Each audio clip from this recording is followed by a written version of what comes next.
Hello everyone, Praise Scooter here, and welcome back to more of Legend of Zelda: Link's Awakening, the remake, where we're doing the last of Dampe's challenge dungeons. And then that will leave no stone left unturned for this entire game. And I can put a fork in it and declare it complete. Ah, you think you're cute, don't ya? Well, you all have a cookie. Challenge is another feeling job. Why this shape? I just like it, that's all. So, the beginning and end are already situated. Fantastic. So I literally just have to build it, and I already know how I'm going to build in this part, but... So... Commence the music ending, I guess.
And there it is. Simple as can be. Maybe I overstated how long this would be, but I like this. Supreme shape, they say. So the thing I was thinking of, by the way, that I was gonna bring forth is this thing that it's not really like an uncommon thing to think of when it comes to Zelda, but I feel like a lot of times people look at Zelda and think, oh, that's the adventure game that my kid likes that lets him go on really long walks or something like that. As I've gotten along in my along in my years, it seems like Zelda it's not more or less like entirely based on the structuring of the series, but Zelda has kind of become an asynchronous RPG, if that makes sense. And not speaking with just with Breath of the Wild either. Like there's no damage units put on any items. There's no mid maxing on any of the gear you have. There's none of that stuff you have to worry about. Okay. There's none of this mid maxing you have to do, but as you go throughout the adventure, you start off with Moldorm. Moldorm, we first fought it, terrifying thing to fight. It could knock us down in a pit, cause us to redo the whole fight over, deal a lot of damage to us, so on and so forth. And in later instances of Moldorm still being there, could still make us reset make us lose enough hearts to even have our prepared self, feel the unfortunateness of having to fight against it. But as you go along your journey, the things you get, the weapons you acquire, the gear that you amass while you're going through the world, they do act like, RPG tropes and weapons where... oh wait, I need these again. I remembered my dungeon, by the way. It does, do the RPG thing where, over time, Who gets to eat? You got to eat, I see. Turn up. Anyway.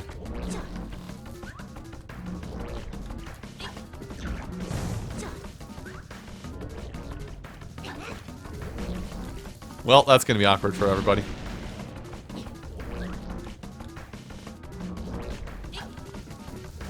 Why are you trying to eat your bud's butt? Do not eat the booty. Despite what other people say. But yeah, back on topic again, now that I'm actually focusing again. Yeah. Turn down. Why would you not turn down? Yeah, back on topic.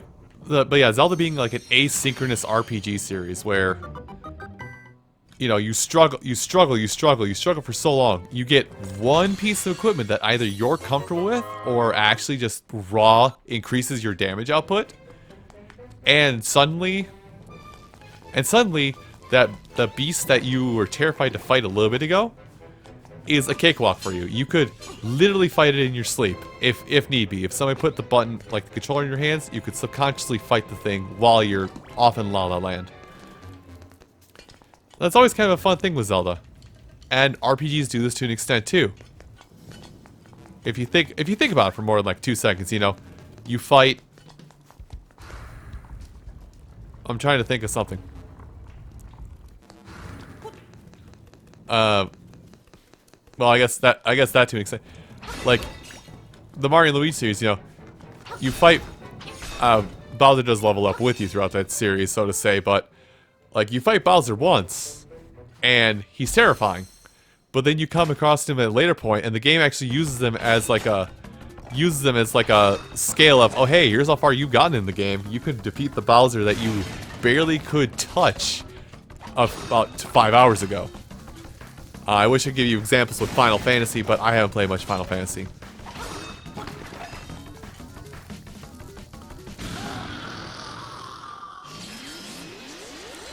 It's just that same exact parallel, and I know I'm kind of slow to a party sometimes, so I could be the last man on board with this whole revelation I'm giving right here. But it is still kind of awe-inspiring to think of that, you know, Zelda could be considered an RPG to some people. More than it is an adventure game. I guess it's all about how you approach it. And I guess it's why you see people who you thought would never touch an RPG, who touch only RPG series, suddenly, when Zelda comes up, they all of a sudden just snap to her like, oh yeah, I'm on this. I'm all up on the Zeldas. Also, I figured out why I'm defeating it so quick. It's the boomerang hit, the one sword slash, and then the sword beam that comes off the second sword slash that does it all. Double hit, hell yeah. Anyway. Do you want to go up or right first? I want to go up first. I've forgotten my own dungeon. Silly Scooter, you made this. I know. My memory is that atrocious. You should be honored to be in the same room as my atrocious memory. Well, you shouldn't, but I'll say you should just to make somebody feel better. Hi, Big Slime. Also, I was just about to ask, what did I put as the bosses? Like, oh no, the game put the boss in this time. What did I say? I'm pretty sure I was saying that at the end of the last episode, but I really hope the game just like puts the Nightmare Core, whatever it is, as the final boss of this place. Just to be like, you did it. You beat all of the Zelda, and again even. But I'm probably asking for too much. Anyway, go away. I just need that one away. Everything else can stay. It's not gonna hit it when I walk back, is it? So I guess if I know I said this in the credits, but in the credits of the game, but I do want to say it again. Is like, if you never did play Link's, I forgot to jump. If you never did play Link's Awakening when it first came out, if you're an old fuddy-duddy like myself, or if you are at that point where you can or if you are at that point where you do have your own system now and never played this and like wondering if you should try it, I would definitely recommend it. I would come into this dungeon building stuff with a very clear and tranquil mind, because some of the challenges are just dumb. Like, every game's gonna have its challenge. Every game is gonna have a part of it that's a challenge that's meant to bog you down and pull you down as you go. And for me, it was... Wow, three at the same time. Nice. For me, it was definitely... I can't articulate my thoughts right now. I wonder. Okay, it does reflect, but it doesn't hurt him.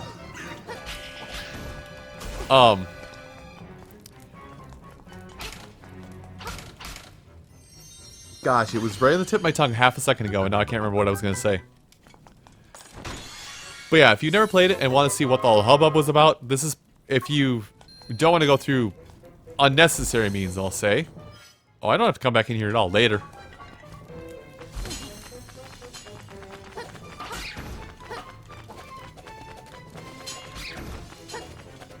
There we go. Room's cleared. But yeah, if you ever want to see what the whole hubbub is about, why some people like myself are just gaga over this game, over this Game Boy game that is...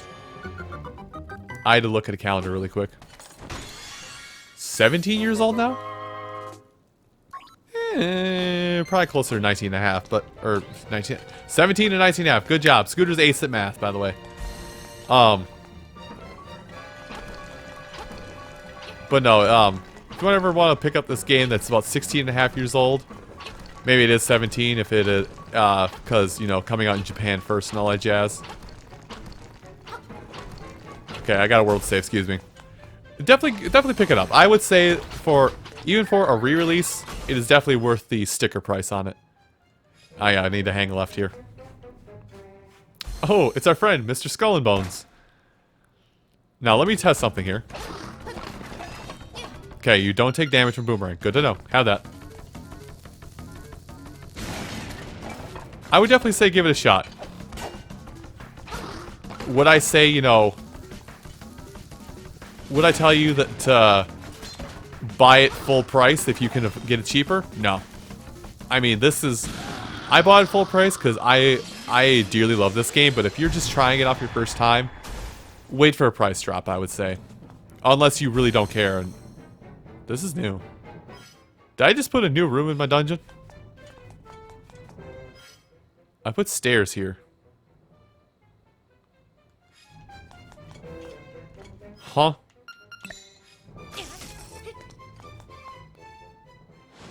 What? Oh! It's the bird fight. I forgot I had the bird fight. Okay. That's on me. But yeah, I would definitely say, you know, don't make it a full price purchase, but definitely give it your time of day if you can.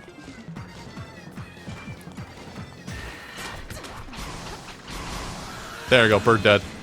Definitely give it the time of day. If you're either a Zelda buff or like adventure games, or just kind of want to see what all this hubbub is about.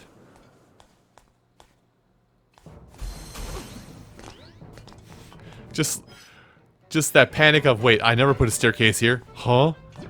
Tells you how much I pay attention to my own design. Here, you can hold that L. You can hold that L. Alright, there's another slime over here.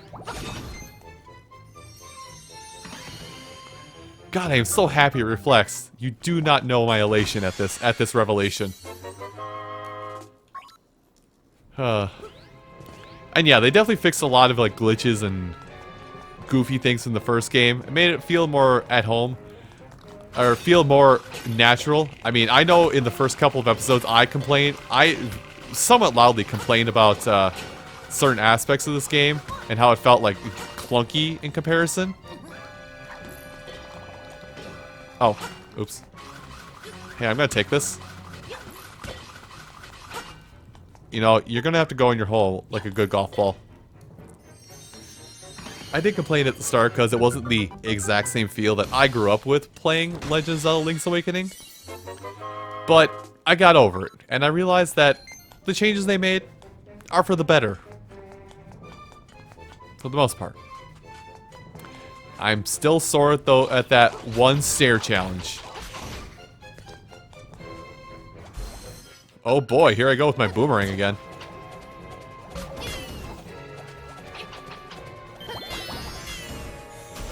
Anyway, well, we're on the last approach, actually. You know, I would actually... Here's the thing. For the final boss of this dungeon, I would really hope that...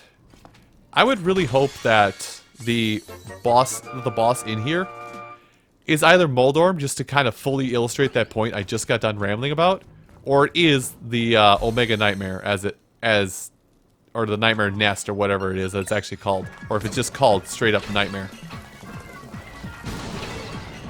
I'm destroying the pots. Anything that happens to be coming my way. There, pots down. I can drop that.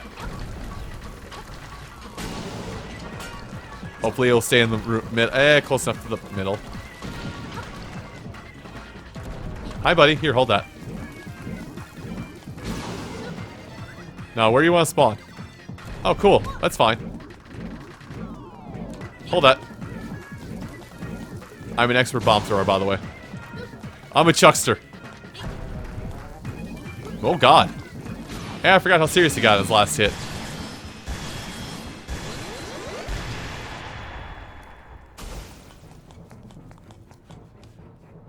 And I think kind of in my spare time, what I will probably do on my spare time with this game is, well, not my spare time, maybe stream-wise. Maybe I'll stream hard mode one day when I'm kind of over the scarring that this game has left on me. Just don't get hit by these scrubs and we'll be all good. What did I just get done saying, Scooter?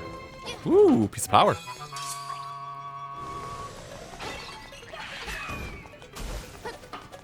Oh. You know what? I'm going in with half a heart missing.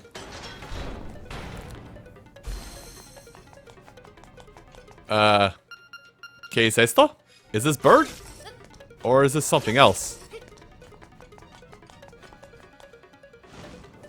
It's bird.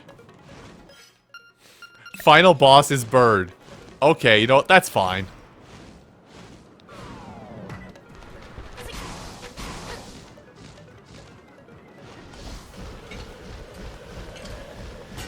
I never really talked much about in the fight itself how to deal with this, but it's like just walk forward until you have to stop, until you're forced to stop moving forward. To shield yourself. You know, trigger finger that stuff.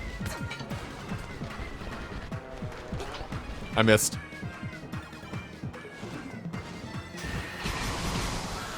How's it going, buddy? I literally just stood there and I literally just no feared him, looked him in the eyes and slashed him up. The supreme shape. Complete. Not really. I think the lowest I got was like five hearts down in that one. And in the end, it's only 300 rupees, unless... Yep. I've hit bedrock when it comes to ideas for challenges. Time to let you have at it with whatever you can think of. Well, that's it for me. Gosh, I did not need to grind in any capacity, did I? Anyway. Well, with that all done. Everyone, thank you all so much for watching this project on Link's Awakening, the remake. I don't know what day it is when this video goes live, because I haven't edited enough down to know my day schedule and timetables and whatnot. But I hope you'll like what I'm going to come up with next, even though it's probably going to be a more blind project than this one. More blind emphasis. I'll see you folks next time. Take care.